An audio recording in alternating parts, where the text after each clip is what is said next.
तो आज हम टिश्यू पेपर बनाने के बिजनेस को A to Z समझने वाले हैं। मतलब घर से शुरू करना हो या एक छोटा प्लांट लगाना हो, मशीन, कच्चा माल, खर्चा, कमाई, बाजार, सब कुछ एक एक करके देखेंगे। इसे समझने के बाद इस बिजनेस को शुरू करने का पूरा रोड मैप एकदम साफ हो जाएगा। पता है, ये एक ऐसा शानदार बिजनेस है जिसे बहुत ही छोटे लेवल पर, यहाँ तक कि अपने घर से भी शुरू किया जा सकता है। चलिए देखते हैं कि ये सब काम कैसे करता है। तो सबसे पहले दिमाग में यही आता है कि भाई ये बिजनेस चलेगा क्यों। इसका जवाब बहुत सीधा है, इसकी जबरदस्त मार्केट डिमांड। जरा सोचिए, ऐसी कौन सी जगह है जहां टिश्यू पेपर इस्तेमाल नहीं होता? हर घर में, होटलों में, रेस्टोरेंट्स में, अरे चाय की दुकान से लेकर स्ट्रीट फूड वालों तक हर किसी को इसकी जरूरत है। और बड़े कस्टमर्स जैसे कॉर्पोरेट ऑफिस, स्कूल, कॉलेज और हॉस्पिटल, इनको तो ये बल्क में चाहिए होता है। मतलब मार्केट तो बहुत ही बड़ा है। और बस यही बात इसे एक परफेक्ट बिजनेस बनाती है। लागत कम और डिमांड साल के 365 दिन।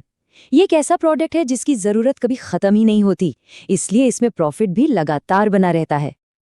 चलिए अब सीधे काम की बात पर आते हैं। इस बिजनेस को शुरू करने के लिए आखिर चाहिए क्या क्या? मतलब कौन सा रॉ मटेरियल लगेगा और कौन सी मशीनें? सबसे अच्छी बात यह है कि इसमें सिर्फ दो ही मेन चीजें लगती हैं। पहला, टिश्यू जंबो रोल, जो मार्केट में 90 से 120 रुपए किलो के आसपास मिल जाता है। और दूसरा है कोर, यानी वो गत्ते वाली ट्यूब। रही बात पैकिंग पॉलीरोल और ब्रांडिंग स्टिकर की, तो वो ऑप्शनल है। शुरुआत में इनके बिना भी काम चलाया जा सकता है। अब अगर मशीनरी की बात करें तो एक सेमी ऑटोमेटिक टिश्यू पेपर बनाने वाली मशीन चाहिए, जिसकी कीमत करीब करीब 1.25 लाख से 1.25 लाख के बीच होती है। इसके साथ एक कटिंग मशीन लगती है। पैकिंग मशीन लेना या ना लेना आपकी मर्जी है, क्योंकि पैकिंग का काम हाथ से भी हो सकता है, जिससे शुरुआती खर्चा और भी कम हो जाता है। तो अगर सबको जोड़ के देखें तो लगभग 1.5 लाख से 2.25 लाख रुपए के इन्वेस्टमेंट में एक पूरी छोटी सी यूनिट तैयार हो सकती है। ये एक बहुत ही प्रैक्टिकल इन्वेस्टमेंट है ना? अब समझते हैं सबसे मजेदार हिस्सा कि ये बनता कैसे है। मतलब एक बड़े से रोल से लेकर फाइनल पैकेट तक का सफर कैसा होता है। इसका प्रोसेस बहुत ही सीधा साधा है। सबसे पहले बड़े वाले जंबो रोल को मशीन पर चढ़ा दिया जाता है। फिर मशीन में लगे एम्बॉसिंग रोलर से पेपर पर डिजाइन बनता है और वो सॉफ्ट भी हो जाता है। इसके बाद मशीन नैपकिन को अपने आप फोल्ड करके सही साइज में काट देती है। आखिर में 50 या 100 पीस के पैकेट बनाकर उन्हें एक बड़े कार्टन में पैक कर दिया जाता है। बस माल बिकने के लिए तैयार। ठीक है, अब आते हैं उस हिस्से पर जिसका सबको इंतजार रहता है, यानी लागत और मुनाफे का पूरा हिसाब किताब। चलिए देखते हैं कि इसमें कमाई कितनी हो सकती है। एक अकेली मशीन अगर 8 घंटे भी चले तो वो आराम से एक दिन में 1500 से 2500 पैकेट बना सकती है। ये एक छोटी यूनिट का रियल प्रोडक्शन है। मार्केट में 100 शीट वाला एक पैकेट होलसेल में 8 से 12 रुपए का बिकता है, और वही पैकेट दुकान पर हमें 15 से 20 रुपए का मिलता है। यहीं से मुनाफे का अंदाजा लगना शुरू हो जाता है। अब जरा हिसाब किताब पर आते हैं, जो सबसे जरूरी है।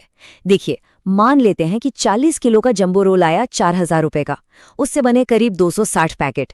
अब अगर हम एक पैकेट 10 रुपए का बेचें तो हुए सिर्फ 2600 रुपए। ये तो घाटा हो गया ना? तो फिर प्रॉफिट कहाँ से आया? भाई, असली खेल यही है।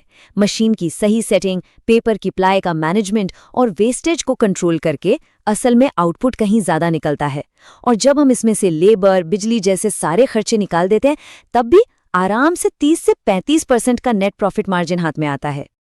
तो इसका मतलब ये हुआ कि अगर एक छोटी यूनिट रोज 1500 पैकेट बेचती है और हर पैकेट पर सिर्फ 3 रुपए का भी प्रॉफिट कमाती है, तो महीने का आसानी से 1,10,000 से 1,20,000 रुपए तक का शुद्ध मुनाफा कमाया जा सकता है। एक माइक्रो यूनिट के लिए ये आंकड़ा सच में बहुत अच्छा है।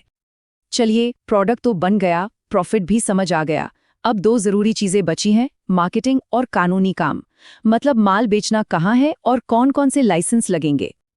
आपके सबसे अच्छे ग्राहक हो सकते हैं रेस्टोरेंट, होटल, केटरर्स, मिठाई की दुकानें और लोकल किराना स्टोर। सही जगह पर पहुंच गए तो माल फटाफट बिकेगा। इसके अलावा ऑफिस, कैंटीन और हॉस्पिटल भी बड़े खरीदार होते हैं। और हाँ, Amazon, फ्लिपकार्ट जैसे ऑनलाइन प्लेटफॉर्म पर भी बेचा जा सकता है। इस बिजनेस की एक और बहुत अच्छी बात है कि इसमें लाइसेंस का ज्यादा झंझट नहीं है। बस एक फ्री MSME रजिस्ट्रेशन चाहिए, लोकल नगर पालिका से एक ट्रेड लाइसेंस और अगर आपका टर्नओवर 20 लाख के ऊपर जाता है तब जीएसटी नंबर लगेगा। बस, क्योंकि ये कोई खतरनाक बिजनेस नहीं है, इसलिए बीआईएस या पोल्यूशन लाइसेंस की कोई जरूरत नहीं पड़ती। और आखिर में कुछ छोटी छोटी मगर काम की ब्रांडिंग टिप्स। पैकेजिंग के लिए सफेद और नीले रंग का कॉम्बिनेशन हमेशा हिट रहता है। प्रोडक्ट का नाम सॉफ्ट टिश्यू जैसा कुछ रखें जो आसानी से याद हो जाए।